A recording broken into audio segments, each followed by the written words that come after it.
Reservation వచ్చిన తర్వాత సుజాత గారి ప్రశ్న రేజ్ చేశారు.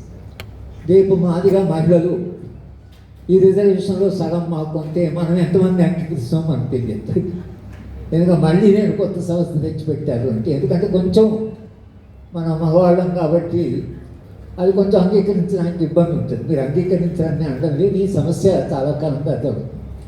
అంటే మనం అర్థం చేసుకోవాల్సి అంటే ప్రయోజనాలను వదులుకోవడం అనేది మానవ స్వభావంలో అది అంత డెమోక్రటిక్గా లేదు.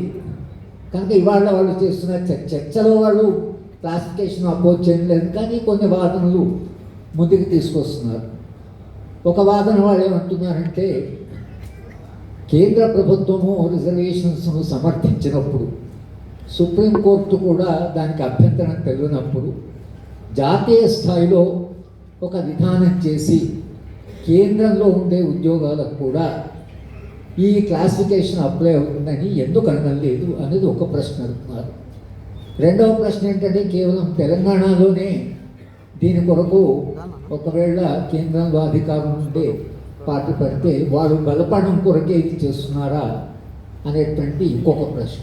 సరే, వాళ్ళ వైపు నుంచి కొన్ని వాదనలు వస్తున్నాయి, కానీ ప్రధానంగా మనము గుర్తుపెట్టుకోవాల్సింది ఏమిటంటే, కాసిం ప్రకాష్ అంబేద్కర్ గారు ఈ హాల్లో మాట్లాడిన ఒక మీటింగ్ గుర్తు చేశారు. ఆ రోజు ప్రకాష్ అంబేద్కర్ గారు దేశంలో ఈ మత రాజకీయాలు పెరుగుతున్నాయి కాబట్టి, వాళ్ళు రాజ్యాంగానికి వ్యతిరేకం కాబట్టి, మీరు రాజ్యాంగాన్ని కాపాడుకోవాలంటే ఈ రాజకీయాలను కూడా మీరు సరిగా అర్థం చేసుకోవాలి అని ప్రకాష్ అంబేద్కర్ ఇదే వేదిక నుంచి మన దళిత మిత్రులకు ఒక హెచ్చరిక చేశారు. నేను ఆయనకు చెప్పాను, దేశవ్యాప్తంగా మీరు వెళ్ళి ప్రజాస్వామ్య శక్తుల్ని మీరు వాళ్ళని కాస్త సమీకరించి దేశంలో ఒక ప్రజాస్వామిక వాతావరణాన్ని మనం సృష్టించవలసిన అవసరం ఉంది. దాని మీద నిరంతరంగా మనము రాస్తూనే ఉన్నాం. అయితే ఇది ఒక మలుపు, ఒక చారిత్రక మలుపు. ఇది చారిత్రక మలుపు ఎందుకని అంటున్నామంటే, రాజ్యాంగంలో సమానత్వ భావన, సమన్యాయము అనేటువంటివి ఆ స్ఫూర్తి రాజ్యాంగం నిండా ఉంది. ఆర్టికల్ 38 స్పష్టంగా ఏం చెప్తుందంటే, అన్ని రకాల అసమానతలు, ఆదాయంలో, అంతస్తుల్లో, అవకాశాల్లో, సౌకర్యాల్లో అన్ని రకాల అసమానతలు తగ్గించాలి, స్పష్టంగా ఉంది.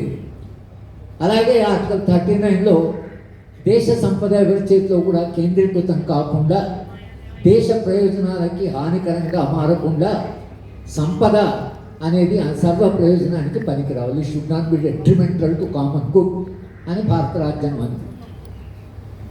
అంబేద్కర్ గారు రిజర్వేషన్ అడగడంలో ప్రధాన ఉద్దేశం, ఇది ఉద్యోగాల సమస్య కాదు, కానీ ఈ సామాజిక వర్గాల నుంచి పాలనలో ప్రాతినిధ్యం ఉంటే